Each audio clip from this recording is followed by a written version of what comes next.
Hey there, it's CJ Willie, and I'm cracking a pack.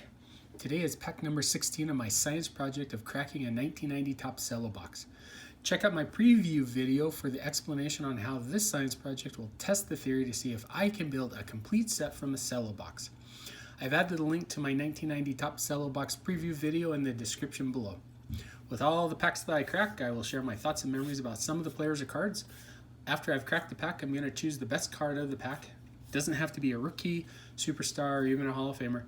It can be something goofy on the photo, something interesting about the player, or maybe some memory I had of the player from back in the day. All right, let's get to cracking number, shifting around a little bit, 16 out of the pack. Okay, still chasing Larry Walker. In my review video, I'm going to go over how close I came to completing the set, but we're starting to see a little bit more in the duplicates. So it was already a tough challenge to see if we could complete a set out of a cello box. It gets even more difficult once we start having duplicates. All right, here we go. Turn back the clock. I like this subset. In a number of years, Topps did a turn back the clock. This one is 5 years ago. Dick Howser, he was the manager of the Royals that won the World Series in 1985. Being a Cardinals fan, I didn't like that the Royals won it. I think the Cardinals got gypped. But Dick Howser, who unfortunately, I think around this time frame passed away of cancer. I think it was in 1990, 91 maybe. Bobby Ojeda, starting pitcher with the Mets, Red Sox, a few other teams. As I've said before, he was involved in an unfortunate boating accident in spring training, I think 1992 or 93, where two of his Indian teammates, Tim Cruz and Steve Olin, passed away. Next card is John Wathan. So he was the manager of the Royals. If you watch the Jabs family videos or the Past is Alive, they seem to have some pretty bad luck with John Wathan.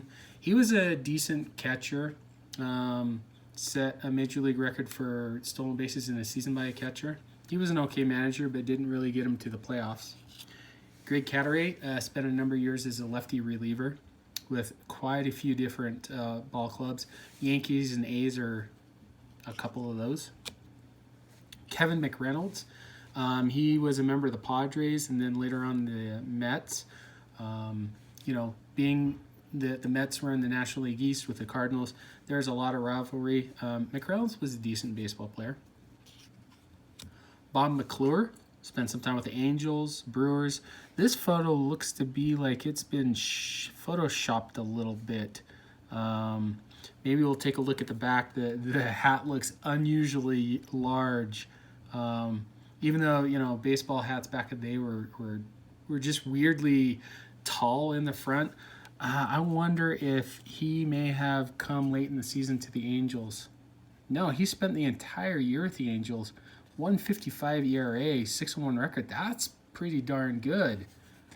I look like that's photoshopped but can't really tell. Marquise Grissom, this is a rookie card.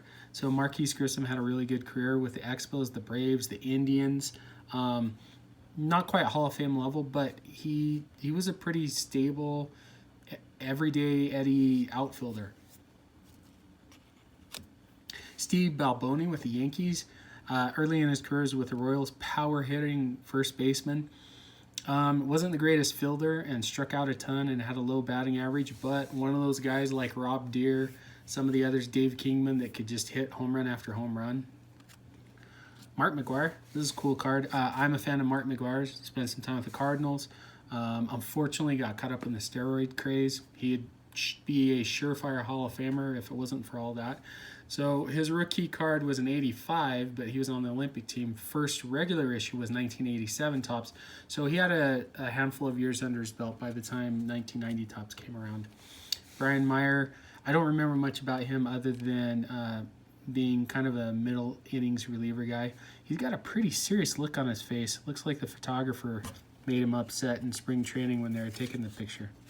Mario Nadunkin, he's a guy that I've talked about previously in some other breaks. Speedy as can be, came out the Dodgers, went to the Reds. He was known for the bunt double, the bunt triple, tons of stolen bases, decent fielder, Didn't really hit for high average. Kind of had the same Vince Coleman-esque ability. Would get on base at around a 300% clip. If they had gotten on base even more, I mean, stolen bases would have went crazy. Bip Roberts had a run as a starter for a couple of clubs, mainly utility infielder.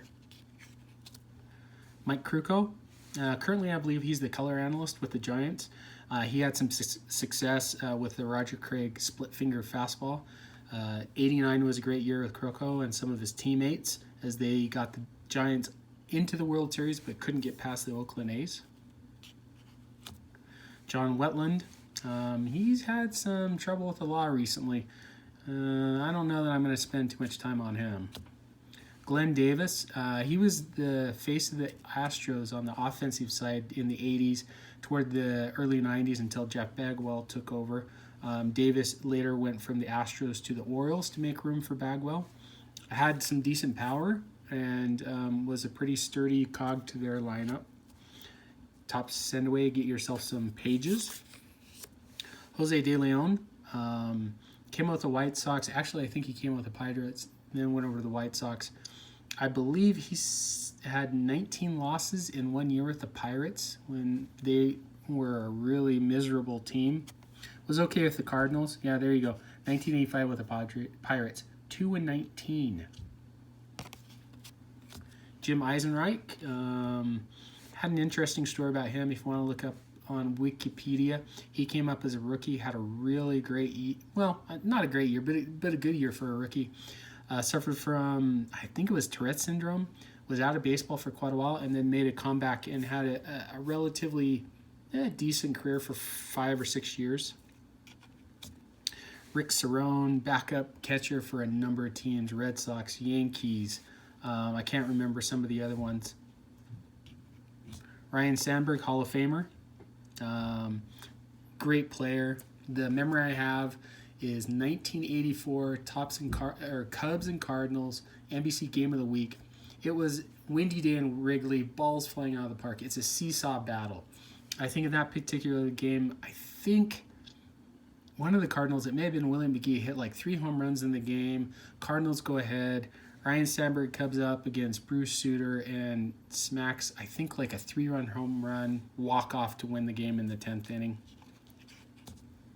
Steve Lake, backup catcher, spent some time with the Cubs, Cardinals, and Phillies. Geronimo Barroa, he came out with the Braves, but spent a good part of the 90s with the A's. Had some power. Lasted about 5 or 6 years as an outfielder DH. Mike Smithson, starting pitcher, Twins, Rangers, Red Sox. His career is really interesting when you look at it.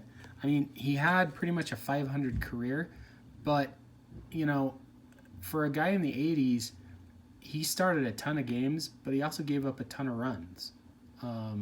So he's kind of your prototypical. I think if it were in today's age, he wouldn't have made it on any roster and probably maybe a middle reliever at best. But back in the 80s, you know, starting pitching was kind of a different ball game. Randy Bush.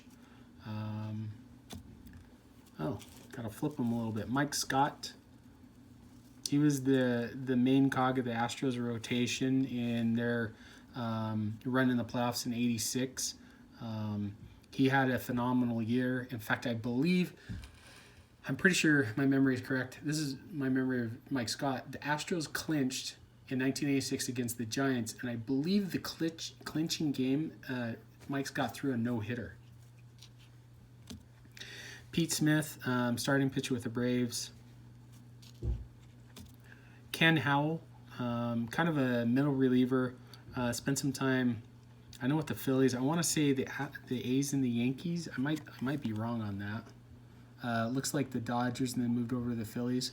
Looks like he was a reliever until this year with the Phillies. Went 12-12, 32 games started, 3.44 ERA. That's not too bad. Looks like he walked a ton. They didn't keep track of WHIP, walks, hits per innings on these cards. That was a little before their time. I'm sure he had a pretty high WHIP. Glenn Braggs, backup outfielder with the Brewers. Chris Sabo, Chris Sable's rookie year, I think, was 89. I mean, he came up, lit the world on fire as a third baseman with the Reds. My memory of him was, I think he was with the Reds, I'm pretty sure, 91 or 92. He hits a ground ball, his bat explodes, and cork goes everywhere. And I think the bat boy was out there trying to pick up the broken bat so that the umpires couldn't find it, but there's bouncing cork going everywhere. And I believe, if the story's correct, after that game, Chris Sabo got released and didn't play another game with the Reds. Randy Johnson, Hall of Famer. Randy Johnson's career, there's so many memories. My memory goes back to when he was pitching, and I think it was in Toronto maybe, he pitched and hit a pigeon or some sort of bird, seagull that was flying by, and completely demolishes it. My other memory of Randy Johnson, I mean there's a lot, but the other memory is him throwing a fat fastball to Mark McGwire, and Mark McGwire just taking it out to the deepest part of, it may have been in Seattle, hit a 500-foot plus bomb. Brian Fisher came up as a starter, spent most of his career as a middle reliever. And then the final card in the pack is Steve Frey. I don't remember too much about Steve Frey or Fry. For a long time, I thought he was the son of Jim Fry, who was a manager with the Cubs, but I don't think that that's the case. Okay, so looking back at what I think is my favorite card of the pack, or the best card out of the pack, I think I am going to go with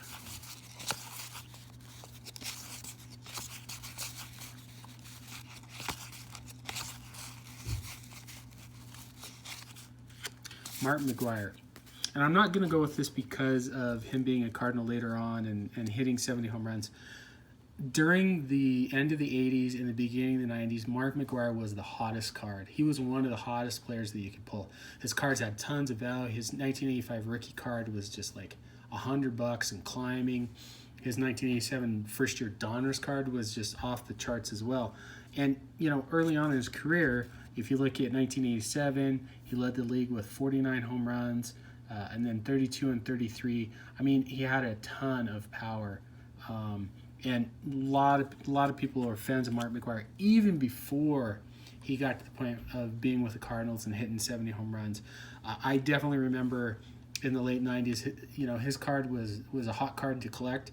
And then as soon as the home run chase in 1998 was on between McGwire and Sammy Sosa, his cards just started going crazy.